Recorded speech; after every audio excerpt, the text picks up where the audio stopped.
আমাদের বাড়ির ডাম্পারটাও এসে গেছে।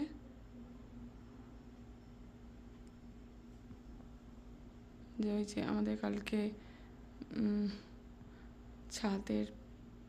ছাদ পাল্টানো হবে, মানে রূপ চেঞ্জ হবে, তো ওই জন্য যে নোংরাগুলো ফেলাবে সেগুলো তো আর এদিক ওদিক ফেলে না, তো ওই জন্য চেঞ্জ করার আগে ওরাই নিজেরাই ওখান থেকে ডাম্পারটা অর্ডার দিয়েছিল, সেটা চলে এসছে।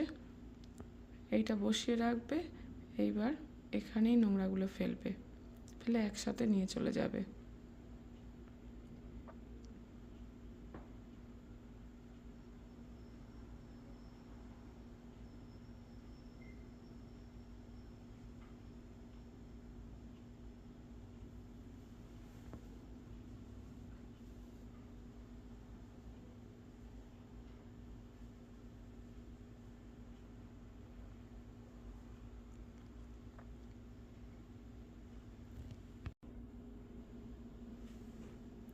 আবার ভিডিওটা কন্টিনিউ করছি।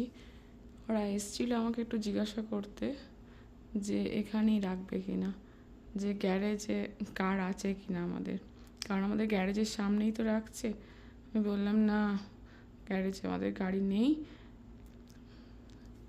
কারণ আমার মেয়ে এখন ক্লাসে গেছে, তো ওই জন্য আমার হাজব্যান্ড নিয়ে গেছে, তো জন্য গাড়ি নেই গ্যারেজে। তো বললো ওকে, তো ওরা ওইখানে নামিয়ে দিয়ে চলে যাবে, কারণ ওই যে রূপ চেঞ্জ হবে আর ওখানে নোংরাগুলো সব একসাথে নিয়ে চলে যাবে।